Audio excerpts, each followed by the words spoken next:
What's up mga papi? So share ko lang itong 17 years old kong wall clipper na nabili ko for 3,500 sa SM Mega Mall noong 2008. Sa mga hindi nakakaalam, itong wall brand ng clipper ang usually ginagamit ng mga barbero dito sa Pilipinas. Hindi ko alam kung sa ibang bansa kung ganun din siya kasikat. Pero dito sa Pinas, pag sinabi mong wall, pang heavy duty talaga yan at saka barbero talaga gumagamit niya. So story time muna tayo. Back in 2008, nag-decide ako na mag-invest dito sa Clipper kasi back then pataas ng pataas ang presyo ng gupitan. Usually 50 pesos to 70 pesos ang gupit dati. Meron pang nagcha-charge ng 120 back then. Right now, hindi ko na alam kung magkano na ngayon ang gupitan kasi 17 years na akong hindi pumupunta sa barbero. So, ayun na nga, kung kalbo ka, nakaparis ko, you have to shave your hair at least 2 times a week, di ba? Para mapanatili nating maganda yung pagka-shave ng buhok natin. Kasi pangit pag may mga mahabang tumutubo pag kalbo ka eh. So, kung ang gupit back then is 50 pesos and 2 times a week ka magpapagupit, that's going to be 100 pesos per week. So, medyo masakit yun per month kasi 400 pesos yun, di ba? Versus itong clipper na binili ko lang ng one time na 3,500 sa SM. And pag-aaralan ko na lang paano ko i-shave yung buhok ko sa sarili ko, for sure na makakatipid ako in the long run, di ba? Just for fun nga, tinanong ko to si ChatGPT kung ilang weeks na from 2008 to 2025. Ang sagot sa akin is 884 weeks. So kung 884, imumultiply natin yon sa 100 pesos per week. That's 88,400 minus yung napuhunan natin sa clipper na 3,500. Ang total na natipid ko na sa gupet is already at 84,900. Amazing, di ba? Anyway, dahil nga walang forever, after 17 years, last week lang, napansin ko na medyo biglang umingay itong clipper ko. Inaalagaan ko naman siya sa langis kapares nung nakikita nyo. So every time na gagamitin ko siya, nilalangisan ko siya to ensure na hindi pumurol yung blade at saka hindi siya maging maingay. Pero since sobrang luma na nito at ang tagal na nitong clipper na to, 17 years old na nga siya. Ayun nga, last week, nag-iingay na siya and hindi na siya kasing talim kaparis nun dati. Dati kasi isang pasadahan lang talagang tanggal yung mga mahabang buhok ko dun sa ulo. Pero ngayon, I have to do it 2 or 3 times or sometimes 4 times na pasada pa bago talagang totally ma-shave yung buhok ko maski nasa zero na yung setting nung clipper. So ayun. So ganito siya kaingay ngayon. Naghahanap na yata siya talaga ng kapalit. Ayan sobrang ingay niya na. Dati sobrang tahimik yan maski nakasaksak yan and ginagamit mo halos hindi mo marinig yung tunog niyan. Yung vibration lang talaga yung mararamdaman mo habang sinishave mo yung buhok mo. But 2 weeks ago, ayan nga, mukhang bibigay na tong wall clipper ko. Kaya bumili na tayo ng replacement sa Shopee and yan yung i-unbox natin for our video today. So itago muna natin tong old school na wall clipper natin at i-unbox natin yung bago nating biling wall clipper galing sa Shopee. Let's do this! Throw your hands up if you with it, drop it. So let's start by checking out the price and kung saan online store natin nabili tong wall natin. So nabili nga natin tong wall natin sa Wall Professional Philippines. This is the official online store of Wall for only 2,714 pesos. Ang kinuha nating clipper model is yung Wall Professional Classic Series Super Tape. Ito yung corded na clipper. May adjustable blade. Designed in US itong clipper na to but is made in Hungary. Meron siyang 4 na guide comb, isang maliit na bottle ng oil, micro cleaning brush na makikita natin later on, and a plastic comb. Sa mga balak magsalon, business dyan, wag na kayong kumuha ng mga cheap Chinese brand na mumurahin na clipper kasi madali lang siya masira. Kung gusto niyo ng matibay at subok na itong wall Sobrang tibay nito mga papi. Nga pala, ang width ng blade nito is around 40 mm.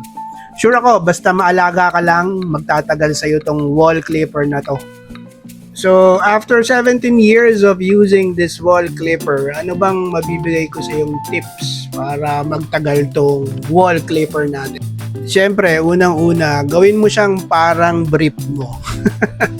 Oo, tama. Gawin mo siyang parang brief mo. Pinahihiram mo ba yung brief mo? Siyempre, hindi.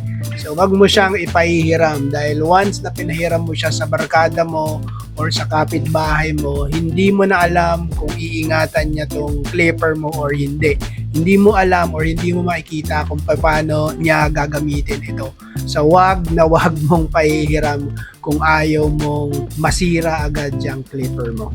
Isa pa, hindi naman sa nagmamalinis ka, hindi mo alam kung meron mga tama sa balat yung gagamit nitong clipper mo. Baka mamaya kung kani-kanino ipahiram din ng barkada mo or ng kapitbahay mo. Tapos magkaroon ka pa ng kung ano-anong butlig sa katawan kung hindi na disinfect ng maayos yung clipper mo after gamitin nila, 'di ba? So, gawin mo siyang parang brief. So, this is something or parang toothbrush na something na very personal sa iyo. Huwag mo siyang pahihiram. Number 2, huwag mo siyang ibabaksak. 100% sure ako, pag nabaksak mo yan, masisira yung clipper mo. Kasi madi-disalign o mamamisalign yung blade niyan. Pag na-misalign yung blade niyan, mag-iingay na yan and hindi mo na siya magagamit ng maayos dahil pupurol din siya. And number 3, after mo siya gamitin, make sure na tanggalin mo lahat ng buhok na dumikit dyan sa blade and yung mga buhok na dumikit sa buong clipper. Pwede mong gamitin yung micro brush niya, pero akong ginagamit ko toothbrush. Yung gamit ng toothbrush, inugasan ko yon, tas yun yung pinang-babrush ko dyan sa clipper ko para sure akong tanggal lahat ng mga natirang buhok after ko gamitin. Number 4, so yun nga, after mong gamitin at linisan, huwag mo siyang itabi agad. Make sure na nalagyan mo ng langis yung blade niya para hindi pumurol. Diba? Mamaya pakita ko sa inyo kung paano maglagay ng langis.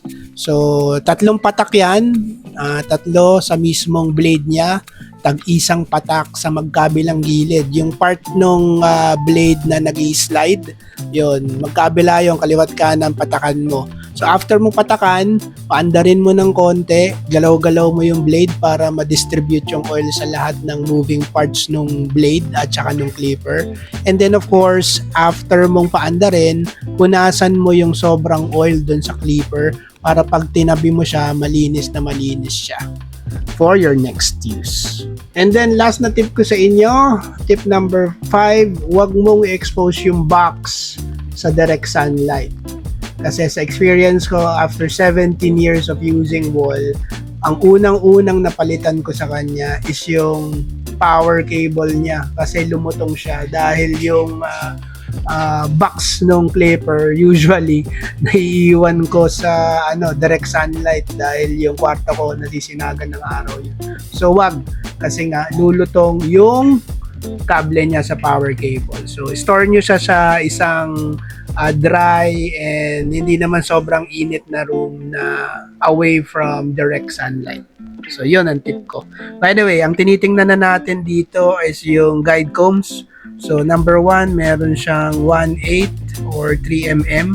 So meron niyang iba-ibang guide combs na kasama dito sa wall classic series. So ayan yung guide comb na number 3. 3/4 yata yan or 3/8. So i-zoom nyo na lang para makita nyo yung size. And then so dito sa bagong wall na nabili natin, plastic organizer na lang yung nalagyan ng clipper at saka ng mga combs niya at saka mga guide combs. Wala na yung plastic box. Mukhang nagtitipid sa costing tong wall. Kaya organizer and carton box na lang. And this is the free oil na kasama dito sa classic series natin.